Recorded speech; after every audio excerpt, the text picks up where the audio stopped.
You're listening to the Transform Your Life from the Inside Out podcast. This is going to be a compilation also of random thoughts I want to share. And I think I'm going to call these series, because I'm going to do several of these, I think I'm going to call them Podside Chats. So in this episode, I want to share some random thoughts with you in this Podside Chat that will help you transform your life. Keep listening.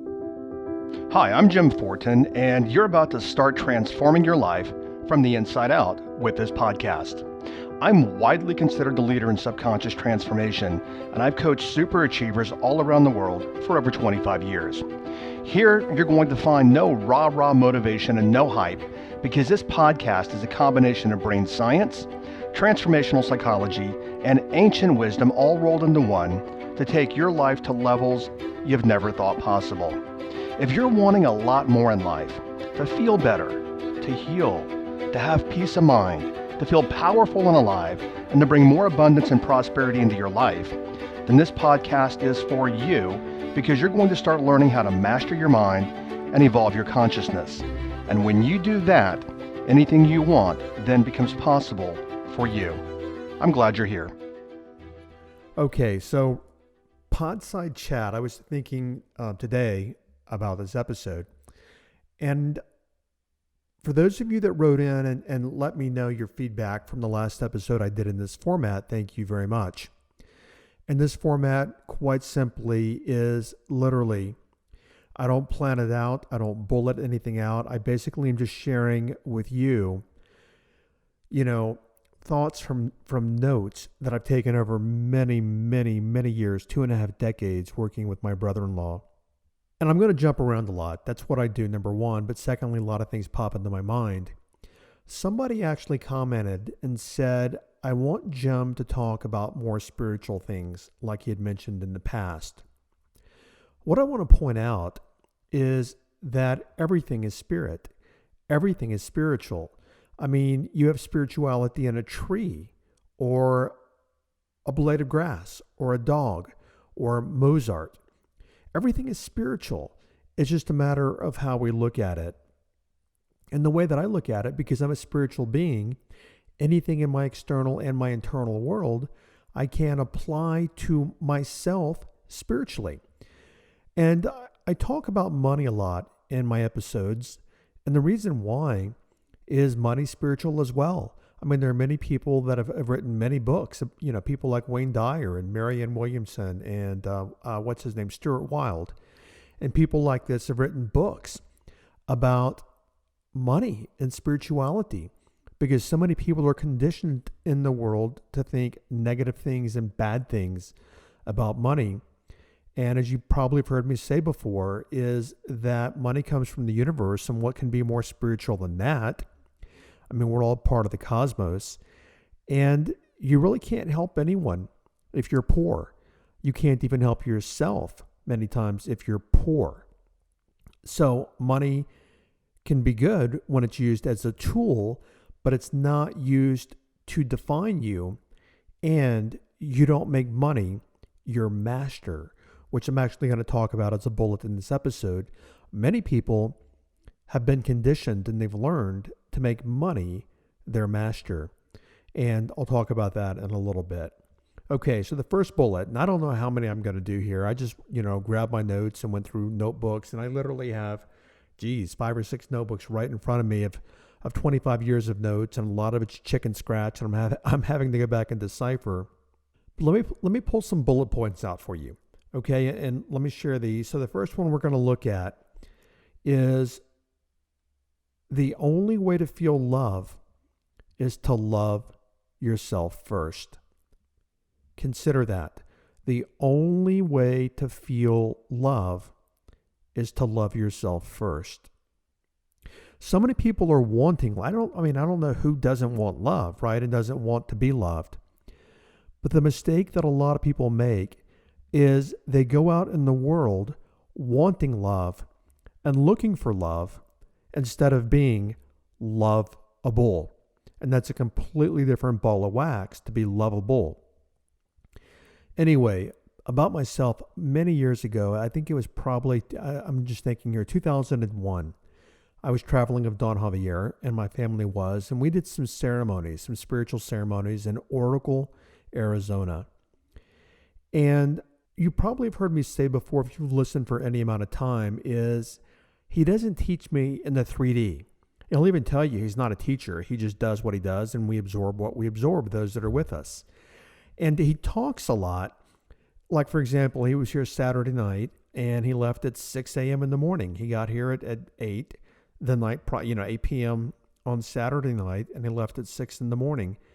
And he talked to me and those of us here all night long about different things and changes on the planet and all kind of things, as is usual for all the conversations. But I remember when we were in Oracle, Arizona, as I was saying, he teaches me in dream time, meaning, and number one, no one can teach you anything. You can only teach yourself. I'm going to come back to that story in just a minute, but I was talking to a Harvard professor who is an archaeologist, and archaeologists have studied shamanism for 70,000 years now, or many thousands of years, not 70,000, but many thousands of years. And this archaeologist said, so your brother-in-law teaches you lessons?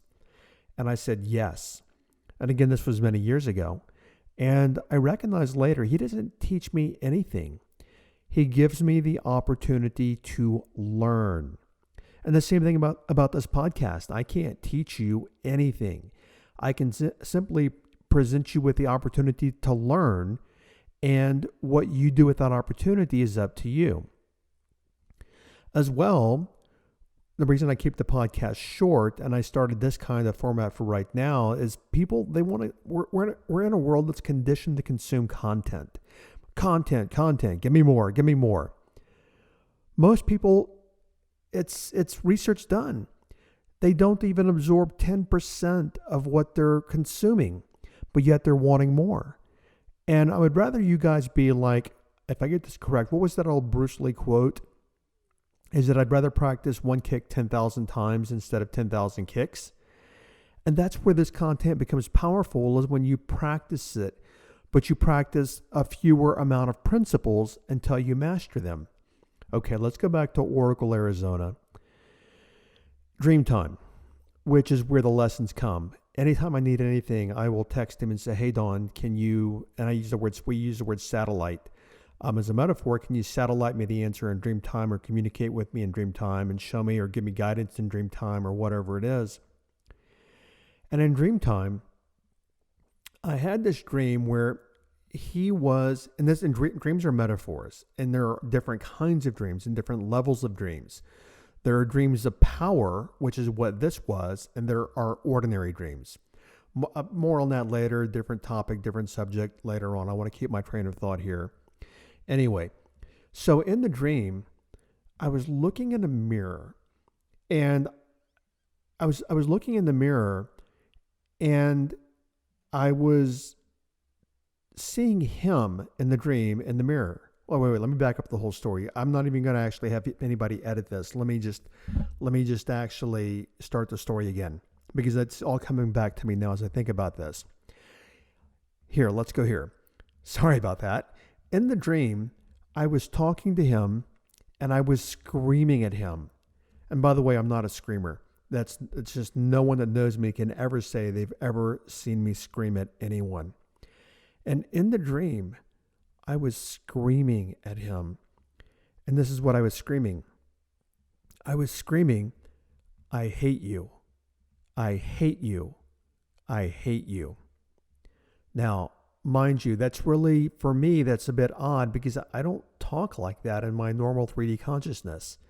So anyway, in the dream, I'm screaming at him, I hate you, I hate you, I hate you. And if anybody remembers this, I'm sure a lot of you do, the 1970s TV show I Dream of Jeannie, where there was the bottle with the smoke and all of that. Well, as I'm screaming at him, there's this bottle or there's something, whatever it was, of smoke.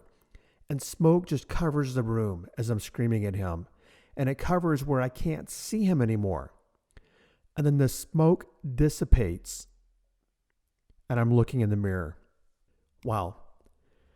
So, metaphorically, what I was doing is I was saying, I hate myself.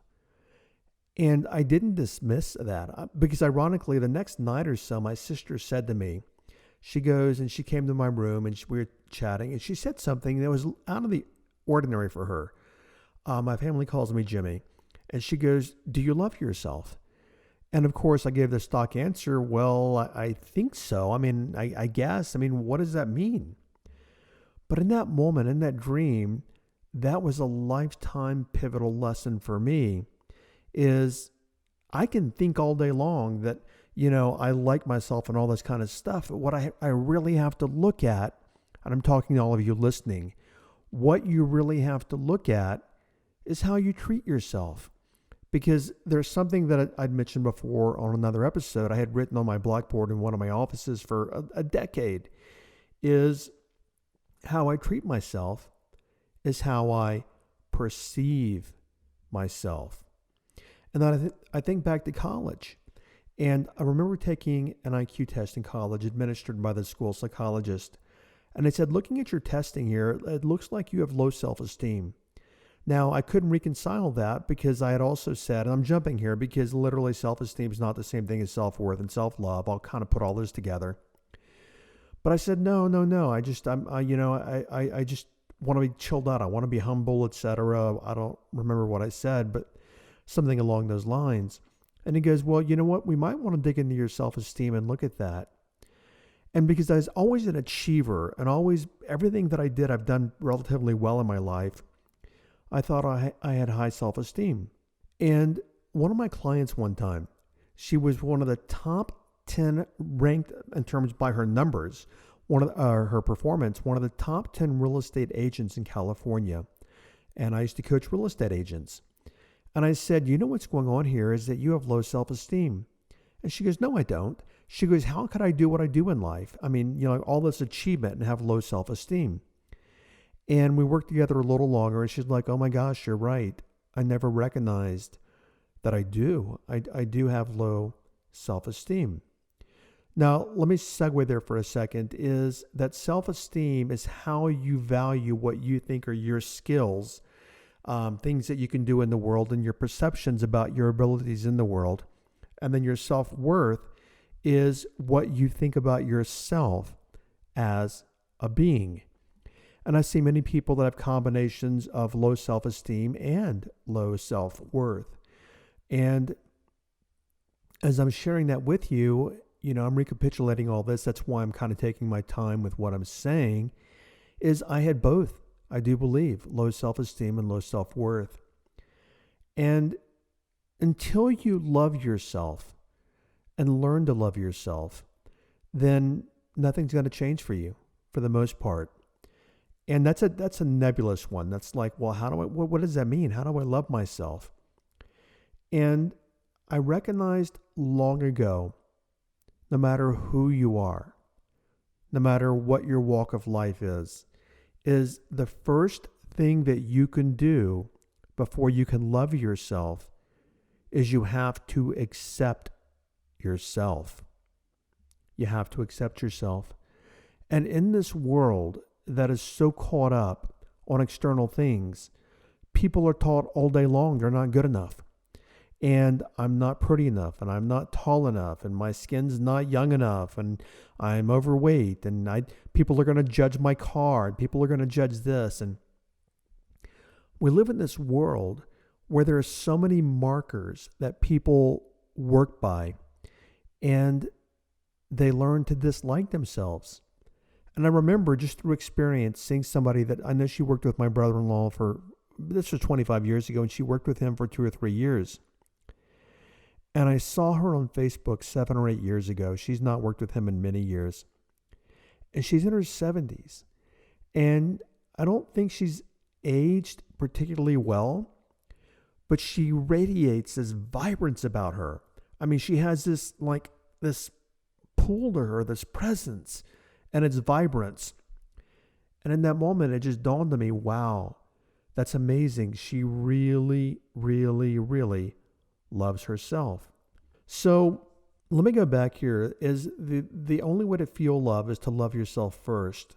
another part of that is so many, because I just had somebody in one of my coaching programs last week say, I'm looking for love. And she's consumed by finding a partner. I want a partner. I want a partner. I want a partner. Many times people, when they find partners, they actually are more in love with the idea of finding the partner than they are actually having the partner. But what happens here also, and I know you've seen this in your own life, maybe even in your own life. Research has demonstrated that, cognitive research at the University of Texas in the 70s, that we seek out people who confirm our own self-identity. It's identity verification is what it is, subconscious identity verification. And basically, let me give you an example we've all seen. Let's say that this woman is in a battered relationship, and she goes from battered relationship to battered relationship, or let's say abused. And then, as I've mentioned before, I know I talked about this a little bit. But this applies to you also. Every one of you listening, this applies to you. And it's not about the relationships, it's about the psychology here. So what would happen is she would go from relationship to relationship. And people would think, oh my gosh, I'm so glad Susan got out of that toxic relationship. And then she starts healing. And then what does she do? She goes back into another abusive relationship. And the family's saying and pulling their hair out, what's wrong with Susan? Can she not see what she's doing?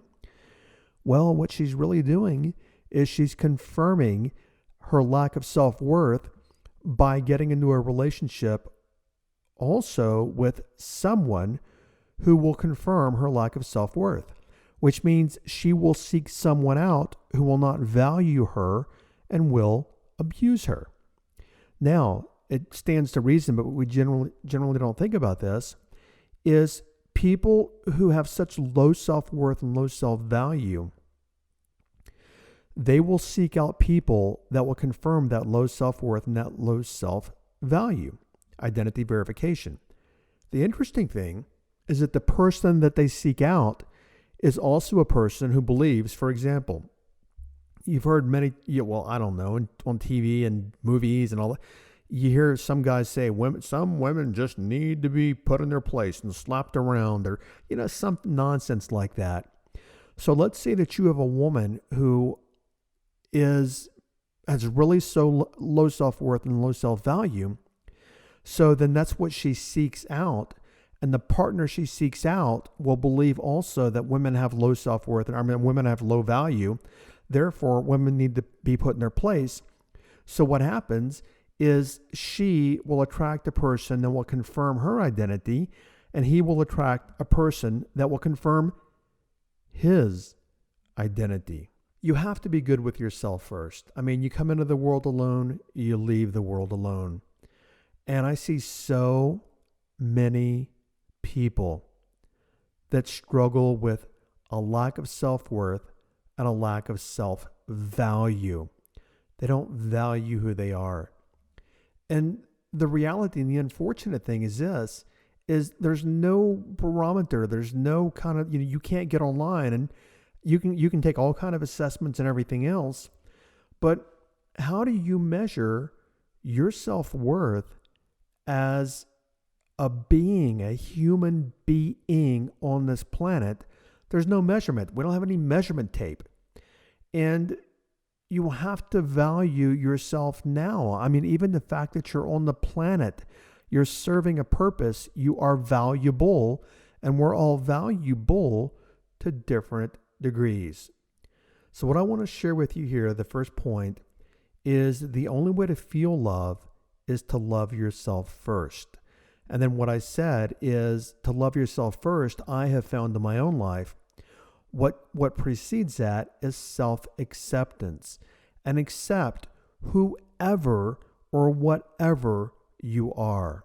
Because if you can't accept who you are and what you are, if you can't accept your body, or that's, a great example. A lot of people have, major body issues and they, air quote, hate their bodies. Well, look at that. How would you expect your body to respond to you when you hate your body?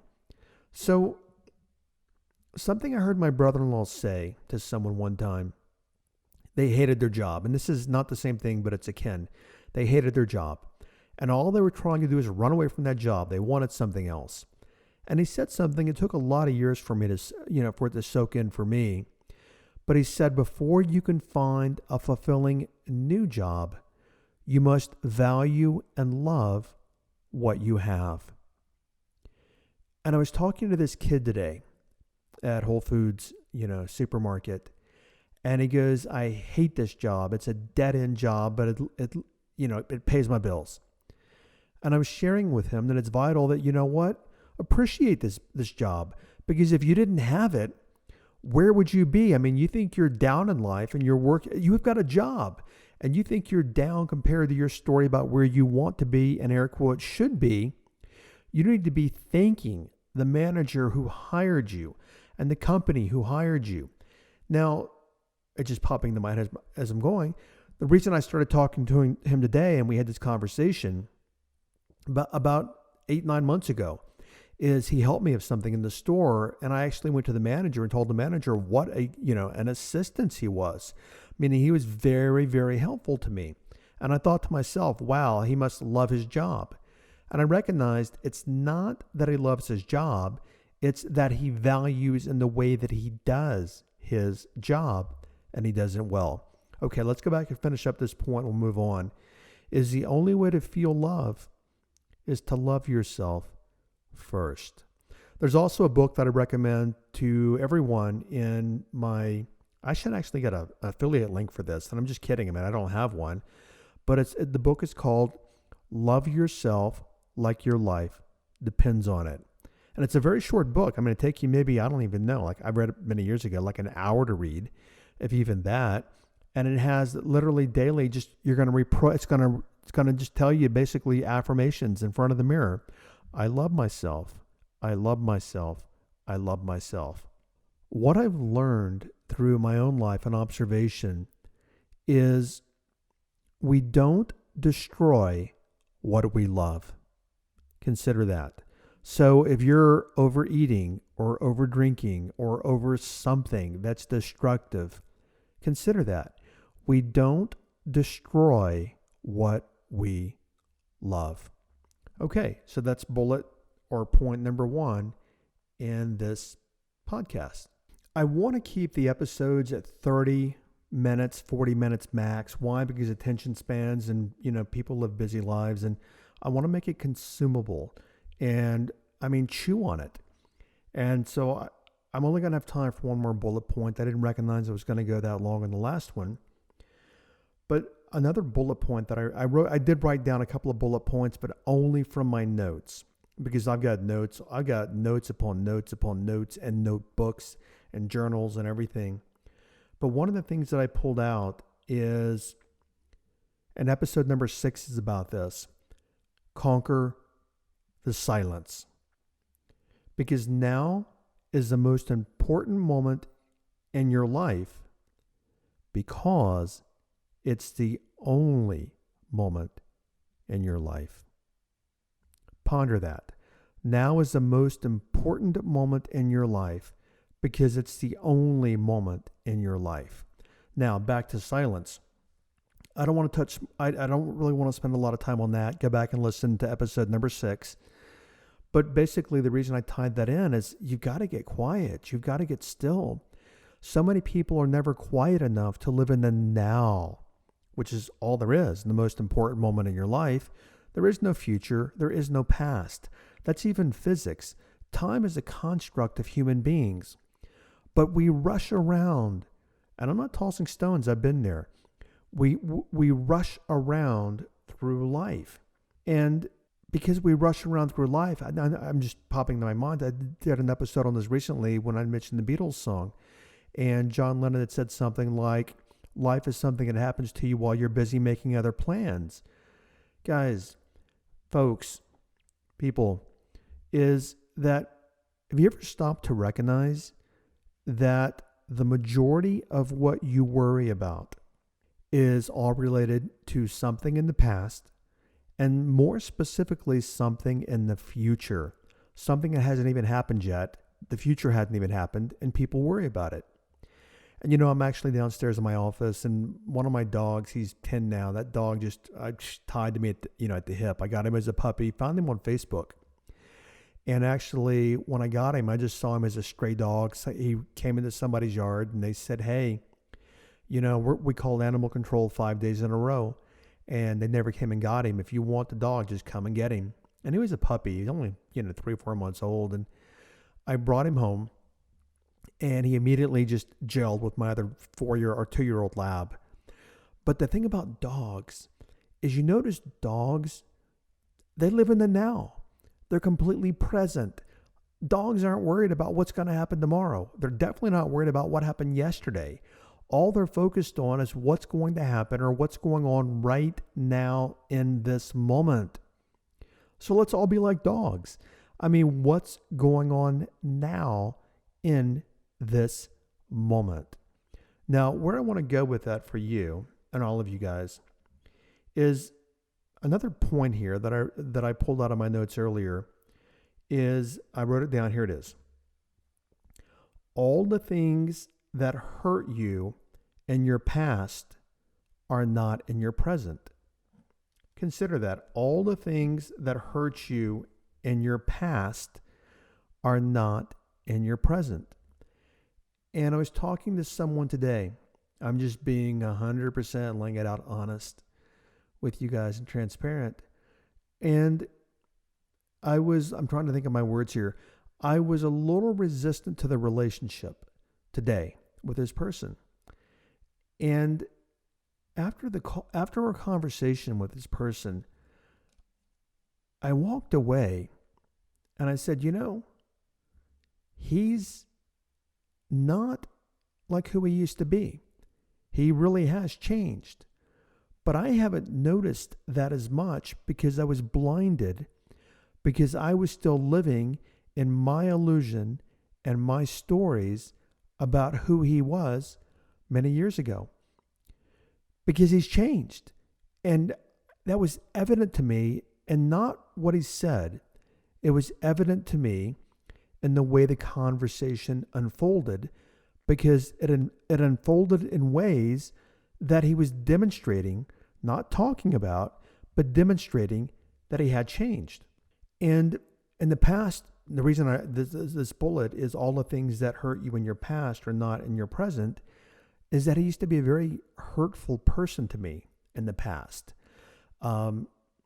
I'll leave it at that. And I don't get hurt by a lot of things. I mean, I'm not one of those people that gets in the victim mentality, which I could do a whole episode on that. And, not having a lot of expectations of people, but I wish I could be more specific, and I can't right now.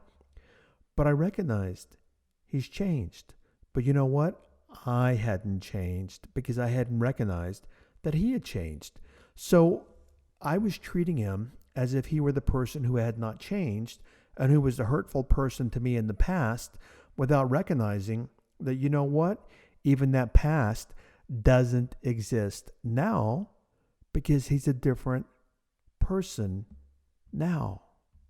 I'm thinking here as I'm sharing this, and I know what a lot of you guys are thinking. You're thinking, Jim, how? How do I get in the present? How do I be in the present? We live in a world that has conditioned you. And I really want you to understand that, as you've been conditioned to exactly who you are today. You've been conditioned as a baby. I mean, go back to the first couple of episodes I talk about this, or at least similar concepts, is that you've learned to become who you are. And that, everything you are, you've learned to become. We've learned in this world that you have to work to get ahead, which is nonsensical. Hard work can pay off, but you must be the kind of person doing the hard work to get the results that you want. And we literally live in a world that's all about human doing instead of human being, because people are judged in our world and they're evaluated, and you're successful by what you do in the world or what you do not do. And what we, especially in the United States, what we don't know how to do as a culture, and it's globally as well, in first world countries, We don't know how to stop. We don't know how to get quiet. And here's something that's just starting to emerge. It's been around for a lot of years and thousands of years. And people have been talking about it more the last couple of years. But is mindfulness. And being deliberate and being mindful are two things that automatically start balancing the body and start taking you into peace and creating more peace is when you're living from mindfulness and you're being very deliberate about things in your life. A couple of random thoughts here is looking at myself over the years. Let's go back to Dreamtime again. As I remember in Dreamtime, because I used to be an extremely impatient person. I mean, I was a doer and I was productive and I want things now. And in Dreamtime, Don Javier came to me and he goes, "You're going to learn patience one way or the other," is what he said to me in Dreamtime. And he took a box of long grain rice, like Uncle Ben's long grain rice. We have that here in the States. It's just a brand, a consumer brand. It's a big box of rice. And he took the rice and he dumped it upside down on the floor. There's rice everywhere. And he handed me a pair of tweezers. And he goes, "Don't come back to me until you've picked up every single grain and filled the box again." Now, of course, this was Dreamtime, and time is, air quote, time is different in Dreamtime. But I remember in Dreamtime, this is 25 years ago, I had this dream. And I remember that the bigger lesson is have patience. Because that's one of the things that keeps us from being mindful and being in the moment and being in the now, which is how I started this section, is because I don't have any patience. I've got to get things done now, and everything has to be done now. Nothing has to be done now. I remember one time, I was with a friend of mine in New York City, and she was very, very gifted, intuitive, and she could hear, actually. She could hear. When I say she could hear non-physical beings. And one of the beings that's worked with me for a lot of years, his name is Don Juan. He was a shaman, sorcerer in Mexico. Because I was so busy, I couldn't hear him. And he came to me one time through her, and I forgot what it was. I'm trying to think here. But the gist is that she's like, "Oh, it's really important that you do this. Like right now, it's important." And she used the word emergency for some reason. And then she goes, "Wait, I'm hearing him say there are no emergencies in life." And now you might be thinking, "Jim, what are you talking about? Of course there's emergencies. I mean, people have to go to the hospital and everything else."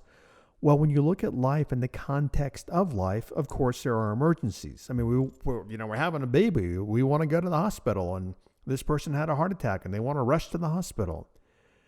But in the grand scheme of your existence, there are no emergencies at all.